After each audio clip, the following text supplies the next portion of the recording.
Welcome welcome welcome back everyone to my second channel. आज मैं तुम लोगों के लिए बहुत ही ज्यादा इंटरेस्टिंग वीडियो लेकर आया हूं जिसका टाइटल है मिथ वर्सेस फैक्ट्स। आज हम लोगों की बहुत ज्यादा नॉलेज बढ़ने वाली इस वीडियो के थ्रू, क्योंकि आज मैं बहुत सारे मिथ्स को गाइस बस्ट करने वाला तुम लोगों के लिए मैं फैक्ट्स लेकर आया हूं। फॉर एग्जांपल, तुम लोगों ने अपने मम्मी पापा से जरूर सुना होगा कि भैया अगर तुम लोग च्युइंगम खा रहे हो तो गलती से भी इस च्युइंगम को अंदर घूंट मत लेना, क्योंकि अगर तुम लोग इसको घूंट लोगे तो भैया जिंदगी भर के लिए या तो 5 या 7 सालों के लिए तो मिनिमम तुम्हारे पेट के अंदर रह जाएगी। भाई ये बहुत ही बड़ा मिथ है भाई। जो च्युइंगम तुम लोगों के पेट के अंदर फंसी होगी ना, 2 या 4 दिन के अंदर अंदर तुम्हारे सिस्टम से बाहर निकल जाएगी। टेंशन लेने की जरूरत नहीं है। इसी तरीके के बहुत इंटरेस्टिंग फैक्ट्स आज मैं तुम लोगों के लिए लेकर आया हूं। मैं तो गाइस बहुत excited. If you guys excited, leave a like. 20,000 likes इस वीडियो का एम है गाइस। पहले मिथ की तरफ बढ़ते हैं भाई।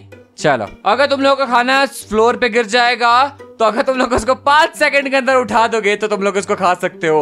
ओ माय गॉड भाई साहब, ये तो भाई जिंदगी में आज तक मैंने यही किया है यार। मैं तुम लोगों को मजाक नहीं कर रहा गाइस। बचपन से लेकर आज तक तो नहीं, मतलब आज से कुछ टाइम पहले तक जब भी मेरा खाना नीचे गिरता रहा जमीन पे, बचपन में तो खास कर हम लोग ये हमेशा करते रहे। खाना जमीन पे गिरता रहा, उसको 5 सेकंड के अंदर उठा के अपने साथ, मान लो मेरी दीदी बैठी तो उससे पूछूंगा राम चाहिए कि भूत। अगर उसने राम को छांट लिया तो मैं खा सकता हूँ, उसने भूत बोला तो मेरे को खाना फेंकना पड़ेगा। ये हरकतें हम लोग बचपन से करते रहे। बट ये क्या मिथ है गाइस या फैक्ट है? ये 5 सेकंड के अंदर को उठा दिया तो हम उसको खा सकते हैं। आई थिंक ये मिथ होगा।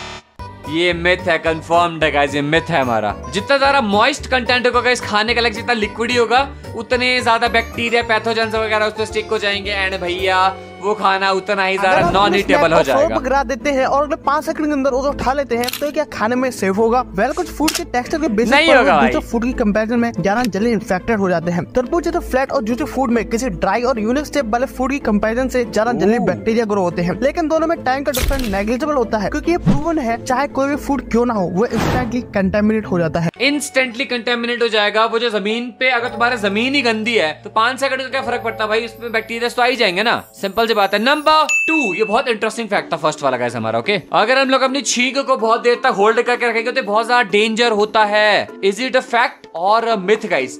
मुझे लगता है ये फैक्ट है, ये सच्ची। देखो, मिथ का मतलब होता है झूठी बात, फैक्ट का मतलब होता है सच्ची बात, ठीक है ना?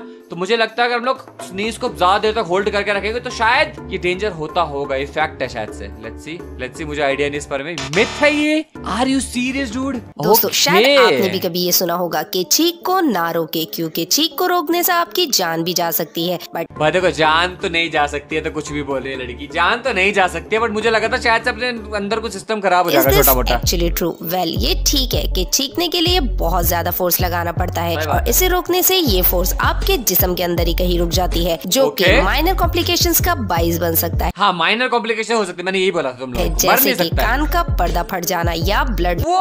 कान का पर्दा फट जाना माइनर कैसे हो सकता है? और हता के ऐसे क्लेम्स भी किए गए हैं कि ये हमारे लंग्स के क्लॉग्ड होने का बाइस भी बन सकता है एंड इवन ब्रेन एन्यूरिज्म भी। बट ये क्लेम्स जो कि तस्दीक शुदा नहीं है, विच मीन्स के शायद ऐसा करने से आपकी जान नहीं जाएगी। यार जान तो नहीं जाएगी, पहले से बता रहा। बट गाइस, भाई सादे को इतना मुझे पता था कि एक बार क्या हुआ, मेरे छींक आ रही थी और मैंने उसको इनफैक्ट मैं तुम लोग को एक मेन बात बताऊं, जब भी गाइस हम लोग छींक मारते हैं तो हमारा मुंह खुलता है और वो इतना फोर्स में निकलता है कि भाई हमारे मुंह से बाहर निकलती है हवा, ठीक है ना? एक बार मैंने अपने मुंह को बंद किया, सिर्फ नाक से सांस लूंगा, भाई मेरा अंदर का सिस्टम ना पूरा दर्द कर गया। लिटरली बोल रहा हूं मैं, इतनी ज्यादा फोर्स होती है छींक पे। कभी भी सिर्फ और सिर्फ नाक से छींकने की कोशिश मत करना गाइस। बट अगर गाइस हम लोगों ने ऐसे करके रोक दिया तो 100% हमारे कान के पर्दे फट सकते हैं भाई।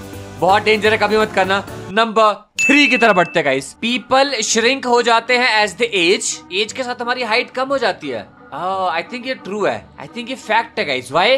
क्योंकि बंदे कुबड़ भी हो जाते हैं और उनकी जो रीढ़ की हड्डी खुली होती है वो शायद से थोड़ी कॉन्ट्रैक्ट हो सकती है, मेरे को ऐसा लगता है विद एज। यस, ये फैक्ट है। लेट्स गो, मेरा पहला सही रहा गाइस। उम्र बढ़ती जाती है तो वर्टिब्रल डिस्क के अंदर मौजूद फ्लूइड कम होता जाता है, जिसकी वजह से 2 वर्टिब्राई के दरमियान गैप कम हो जाता है, जिससे फिर हमारी हाइट छोटी होती जाती है, हल्की सी हाइट छोटी हो जाती है। इसके अलावा ऑस्टियोपोरोसिस डिजीज की वजह से भी हाइट में श्रिंकेज देखी जाती है। नॉर्मली उम्र बढ़ने की वजह से 1-2 इंच तक हाइट में कमी देखी जाती है। हाँ, 1-2 इंच तक में हाइट श्रिंकेज मेल्स की निस्बत ज्यादा देखने को मिलती है। वैसे तो हाइट श्रिंकेज एक नेचुरल मैकेनिज्म होता है, मगर हम हेल्दी डाइट और एक्सरसाइज की मदद से इस प्रोसेस को स्लो डाउन कर सकते हैं। ओके, इसका मतलब ये गाइस कि तुम लोग अपनी लाइफ टाइम जिंदगी भर एक्सरसाइज वगैरह करते रहो। इस वीडियो को शूट करने के बाद मैं भी एक्सरसाइज करने वाला हूं बाय द वे। नंबर 4 की तरफ बढ़ते हैं। चलो, chewing gum stays in stomach of 5 to bro, मैंने यही एग्जांपल फोन से देख के दिया था।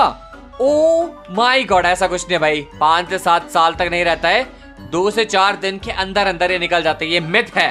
लेट्स गो, तुम्हारा भाई बहुत इंटेलिजेंट है, मैंने पहले प्रेडिक्ट कर लिया था। हमको निगल लेते हैं तो 90% लोगों को ऐसा लगता है च्युइंगम उनके पेट में 7 साल तक रहता है। ये कैसी गंदी फोटो थी। लेकिन क्या च्युइंगम सच में 7 साल तक पेट में रहेगा? बिल्कुल हाँ, क्योंकि च्युइंगम एक ऐसी चीज है जो कभी भी किसी के पेट में डाइजेस्ट नहीं होता है रहेगा। पर ये बात पूरी तरह सच नहीं है, क्योंकि जब कोई च्युइंगम को चबा के पेट में निगल लेता है तो ये बात पूरी तरह सच है कि डाइजेस्टिव सिस्टम च्युइंगम को कभी नहीं पिघला सकता है, लेकिन पेट की हाइड्रोक्लोरिक एसिड इस च्युइंगम के स्टिकी बेस, इस्तेमाल हुए स्वीटनर्स और फ्लेवरिंग को निकाल देता है। और ये 7 साल वाली बात पूरी तरह झूठ है, क्योंकि कुछ दिन बाद बचा हुआ च्युइंगम आपके पीछे के दरवाजे से होते हुए बाहर निकल जाता है। समझ गए गाइस, तुम्हारे पीछे के दरवाजे से बाहर निकल जाएगा, टेंशन मत लेना, 2-4 दिन के अंदर निकल जाता है, ठीक है, ऐसी कोई बात नहीं है। नंबर 5 की तरफ बढ़ते हैं guys. Cracking your knuckles causes arthritis. Arthritis एक ऐसी प्रॉब्लम होती है जिसमें आपकी हड्डियां वगैरह बहुत दर्द होती है, लाइक ऐसे तो बेंड भी नहीं कर सकते, बहुत डेंजर बीमारी होती है। तो अगर हम लोग अपने हाथों की हड्डियों को चटकाएंगे तो अर्थराइटिस होता है। आई थिंक ऐसे मिथ होना चाहिए, क्योंकि भाई मैं बचपन से लेकर आज तक, आज की बात मैं अभी की बात कर रहा हूँ, जस्ट इस वीडियो को शूट करते करते बीच में मैंने अपनी पीठ को ऐसे करके क्रैक किया था भाई, ठीक है ना, तो मेरे को तो आज तक अर्थराइटिस हुआ नहीं। तो आई थिंक ये मिथ होना चाहिए, अगर फैक्ट हो तो भाई मैं गया बहुत जल्द। अरे बच्चियां भाई, थैंक यू भगवान जी, Finger cracking is a habit that many people are familiar with, but doesn't lead to arthritis. The most common explanation of why some believe finger cracking can lead to arthritis is due to the joint damage caused by repeatedly popping your knuckles. However, research has found that there are no long-term physical changes or joint deterioration as a result of finger cracking. Yeah, Additionally, studies have shown that the sound associated with finger popping is simply caused by the formation of bubbles in the synovial fluid, which lubricates joints and tendons. Therefore, based on current scientific evidence, we cannot conclude that finger cracking leads to arthritis or any other negative health effects for that matter. Yeah, let's go boys and girls। हड्डियों को चटकाने की वजह से आती है क्योंकि fluids वगैरह यहाँ बीच में आ जाते हैं, जिस वजह से वो बबल क्रैक होता है और पट्ट मार के फट जाए। बबल को फोड़ते तो आवाज आती है ना हम लोगों के यार, पानी का बबल वगैरह को, तो ये सिंपल आ रहा है, कोई अर्थराइटिस नहीं होगा, टेंशन मत लगाइए, ठीक है। नंबर 6 की तरफ बढ़ते भाई, मैं बहुत एक्साइटेड हूँ इस चीज के लिए। अगर तुम लोग टीवी के बहुत ज्यादा नजदीक बैठोगे तो तुम लोग अंधे हो सकते हो। भाई बचपन से लेकर आज तक मेरे को इसी चीज के लिए गालियां पड़ी है भाई। मैं बचपन में टीवी देखता रहा बहुत ऐसे, जैसे जितना मेरे भी कंप्यूटर स्क्रीन है ना, ऑलमोस्ट 2 फुट दूर होगी शायद से, मैक्स 2 फुट दूर है, ठीक है ना। इतनी नजदीक से अगर तुम लोग टीवी को देखोगे तो अंधे हो जाओगे। भाई मैं पिछले कई साल से यूट्यूब कर रहा हूँ यार, यूट्यूब कई साल से कर रहा हूँ, आज तक अंधा हुआ नहीं और लगता तो नहीं है भगवान की तरह से कि फ्यूचर में भी होगा। तो आई थिंक ये हमारा एक मिथ होना चाहिए, अगर ये ट्रू होगा तो दिक्कत हो जाएगी। हालांकि गाइस छोटे छोटे जो बच्चे होते हैं उनकी आंखें ज्यादा वल्नरेबल होती है, मीन्स ज्यादा सेंसिटिव होते हैं, तो हो सकता है कि बच्चों की आंखों पे ज्यादा इफेक्ट पड़ता है, बट अंधा तो कोई नहीं होगा भाई, ये मिथ है, ये झूठ है। Yeah, let's go, ये झूठ है भाई, ये झूठ था। Ever heard sitting too close to the TV is bad for your eyes? Let's adjust our view on this myth. Contrary to popular belief, being up close to your television doesn't cause permanent eye damage. Sitting closer than recommended might cause eye strain or fatigue, especially in kids. But it's not damaging. It's really about finding a comfortable viewing distance. If you or your little ones prefer the front row seat, just make sure to take breaks. Blink, rest your eyes, and look away from the screen every so often. ये सही बात है। देखो मैं तुम लोग को बताता हूँ, कई बार क्या होता है, जैसे मैं सुबह सो के उठता हूँ, मेरे साथ नहीं बहुत बार हो चुका है, मैं तुम लोगों को टिप दे रहा हूँ, ठीक है ना। सुबह सुबह उठा, अब सुबह सुबह उठते ही बहुत ही ज्यादा हमारी आईज ना बहुत ज्यादा क्या बोलेंगे उसको, वल्नरेबल होती है, मतलब बहुत ज्यादा वीक जैसी मान सकते हो तुम लोग एक हिसाब से। तभी हम लोग उठते हैं, पानी मारते हैं, आंखों में थोड़ा फ्रेश होते हैं, नेचर को देखते हैं। बट मैंने क्या किया, बहुत बार डायरेक्ट फोन छेड़ना स्टार्ट कर दिया और लेटे हुए ऐसे लेट के मैं फोन देख रहा हूँ यूं करके कम से कम 1-1.5 घंटे तक। और उसके बाद जब मैं उठता हूं ना तो मेरी आंखें इतनी थक जाती है, ऐसा लगता है कि भाई मैं कम से कम 2-4 दिन से सोया नहीं हूं, इतनी थक जाती है आंखें। तो ये मैं तुम लोग का रिकमेंड जरूर करूंगा, सुबह उठते ही ऐसी हरकतें मत करो, उठो, फोन मत छेड़ो, थोड़ी आंखें ठंडे पानी से धो लो, बाहर जाओ, नेचर, यू नो, समझ गए तुम लोग मैं क्या बोल रहा हूँ। बट ऐसे तुम लोग अंधे नहीं होंगे, टीवी को नजदीक से देखे भी अंधे नहीं होंगे। It's always about finding the right viewing distance, जो हमको वीडियो में देखने के लिए मिला भाई। तो यार इस बात पे लाइक मारो। फिर नंबर 7 की तरफ बढ़ते हैं भाई। लोग ज्यादा मस्कुलर बन जाते हैं just by eating more protein. Okay wait a second, ये चीज तो बड़ी डेंजर है भाई, ये मिथ है या फिर फैक्ट है गाइस? क्योंकि मेरे को भी आज तक यही सुनने के लिए मिला, जितना ज्यादा प्रोटीन ऐड करोगे, मतलब एक्सरसाइज के साथ साथ एक्सरसाइज भी करनी पड़ेगी, जितना ज्यादा प्रोटीन ऐड करोगे उतने ज्यादा तुम लोगों के मसल गेन होगे। बट आई थिंक गाइस ये मिथ हो सकता है, क्योंकि मेरी तो उतनी मसले ऐड नहीं भाई, मैंने तो बहुत पैसे खर्च किए, वैसे कोई बात नहीं है, ठीक है ना। ये सिर्फ और सिर्फ मुझे लगता है जिम वालों का अपना धंधा बढ़ाने का एक बहुत ही अच्छा वो है। हालांकि जिम में मेरे जिम में तो हम लोग इतनी नेगेटिव फालतू बातें नहीं बताते थे, but most of the gyms में प्रोटीन बेचने के भाई अच्छा तरीका है वाला, तो मुझे लगता है मिथ हो सकता है शायद ये। या लेट्स गो, ये मिथ है guys. I am very happy. Eating a lot of protein without exercising will not contribute to muscle gain. Exercise करनी पड़ेगी तो तुम लोगों की मसल्स गेन होगी, लेकिन अगर गाइस तुम लोगों को वो बॉडी बिल्डर से बनना है, जैसे ये तुम लोगों को मैं सामने दिखा रहा हूं, इतना बॉडी बिल्डर बनना है ना, तो it's impossible. Normal diet, regular exercise and आपके लाइक क्या बोलेंगे, नॉर्मल प्रोटीन जो मर्जी ले लो भाई, क्रेटीन सब कुछ ऐड कर लो डाइट में, ऐसी बॉडी नहीं बन सकती। ऐसी बॉडी सिर्फ और सिर्फ स्टेरॉइड्स, एक्सटर्नल प्रोडक्ट्स से ही बनते हैं, जो कि बहुत ही ज्यादा डेंजर होते हैं हेल्थ के लिए। कभी भी जिंदगी में इस्तेमाल मत करना इन चीजों का। ये देखा तुम लोगों को मुंह के सामने, इनका कभी इस्तेमाल मत करना। नंबर 8 की तरफ बढ़ते हैं गाइस। सांड को बहुत ज्यादा गुस्सा आता है जब वो लाल कलर को देखता है। ओ वेट, ये ज्यादा टफ होने वाला है, क्योंकि जब भी सांड के आगे से लाल कपड़े को लहराते हैं हम लोग, तो वो गुस्से में हमारे पीछे भागता है एक्चुअली। ये तो मैंने देखा है भाई, तो ये शायद से ट्रू हो सकता है, शायद ये फैक्ट हो सकता है। ये मिथ है। What? एक सांड को लाल, आई थॉट कि सांड को लाल कलर पसंद नहीं है, शायद से मे भी हो सकता है। आपने ये देखा या फिर सुना जरूर होगा कि जब बैल को लाल रंग का कपड़ा दिखाया जाता है तो उनका पारा चढ़ जाता है। हाँ, मतलब कि बैल लाल रंग के कपड़े को देखकर भड़क जाते हैं। हाँ। और जो व्यक्ति बैल को लाल कपड़ा दिखा रहा होता है, बैल उस पर हमला कर देता है। लेकिन आपको बता देगी सच्चाई तो कुछ और ही है। दोस्तों, आपको जानकर हैरानी होगी कि बैल वास्तव में लाल और हरे रंग के लिए अंधे होते हैं, और बैल दूसरे मवेशियों की तरह हरे और लाल रंग के बीच अंतर नहीं कर सकते हैं। कलर ब्लाइंड है बेसिकली एक हिसाब से। अब आप सोच रहे होंगे कि जब बैल को लाल रंग के कपड़े को देखकर गुस्सा नहीं आता है, तो फिर बैल को जो व्यक्ति लाल कपड़ा दिखा रहा होता है, बैल उस पर हमला क्यों कर देता है? क्यों करता है फिर? सही बात है। कपड़े को देखकर बैल का भड़कना ये सिर्फ एक मिथ है, और लाल रंग के लिए बैल के भड़कने का कारण सिर्फ लाल रंग के कपड़े को हिलाए जाने वाला तरीका है। यानी कि बैल लाल रंग के कपड़े को देखकर नहीं भड़कता है, बल्कि लाल रंग के कपड़े को जिस तरह से हिलाया जाता है उसे देखकर भड़कता है। बेसिकली उस मोशन की वजह से उसको गुस्सा आता है कि साले क्या कर रहा है, मैं तो को छोड़ूंगा। ओह गॉड इट। वो कपड़ा हिला रहा होता है, उस पर हमला कर देता है। सही था भाई। कहते भाई ये वाली नॉलेज कहाँ मिलनी थी भाई? हालांकि उतने कोई काम की चीज नहीं है, बट नॉलेज तो नॉलेज होती है भाई। देखो, मुझे आज तक लगता रहा सांड को लाल कलर पसंद नहीं है, बट एक्चुअली ऐसी बात नहीं है।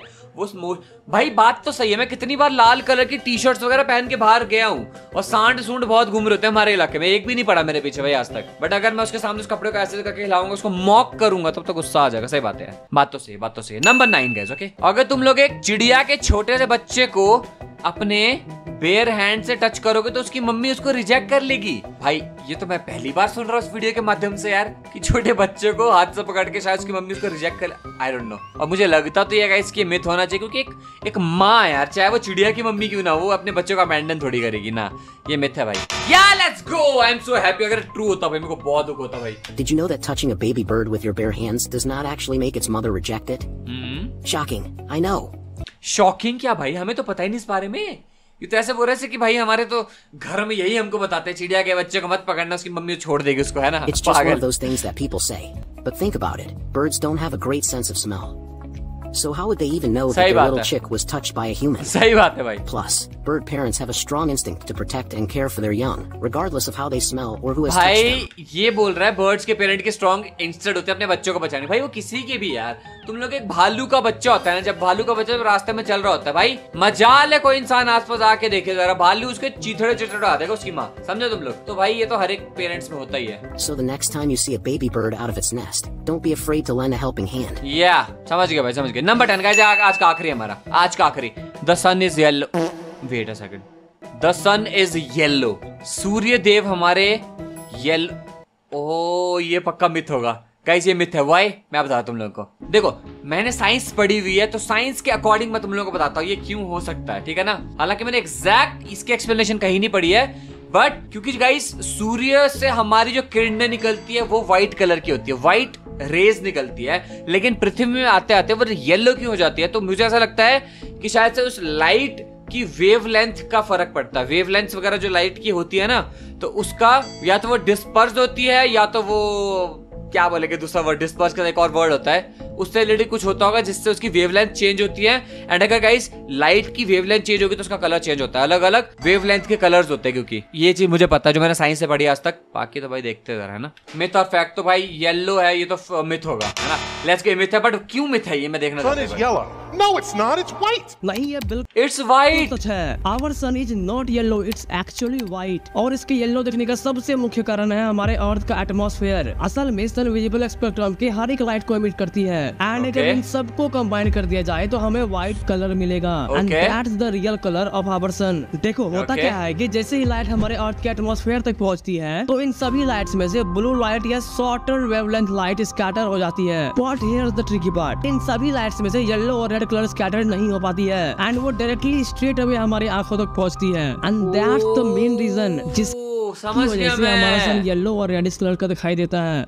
समझ गया भाई मैं। देखो मैं तुम लोग गाइस इजी वे में समझाता हूँ, ठीक है ना। हमारा सूरज है, हमारा सूरज सारी की सारी लाइटों को एमिट करता है, जितने भी कलर्स है सारे के सारे कलर एमिट करता है, और सारे के सारे कलर को अगर हम लोग कंबाइन कर देंगे तो वो व्हाइट कलर बनता है। लेकिन जब वो व्हाइट कलर की जो रोशनी है हमारे एटमॉस्फेयर में आती है तो बाकी सारी की सारी लाइटें स्कैटर हो जाती है। जैसे ब्लू लाइट स्कैटर हो जाती है तो हमारा स्काई हमको ब्लू दिखता है, बाकी सारी की सारी लाइट्स हमारी स्कैटर हो जाती है। बट लाल और येलो ये दो कलर है जो स्कैटर नहीं होते हैं, तो वो डायरेक्ट हमारी आंखों में आते हैं और हमें लगता है कि येलो या तो क्या बोलेंगे इसको, येलो है दिन के टाइम पे, एंड शाम के टाइम पे वो हल्का सा ऐसे रेडिश टाइप हो जाता है, रेड टाइप। साइंस है भाई, साइंस है, समझे तुम लोग भाई।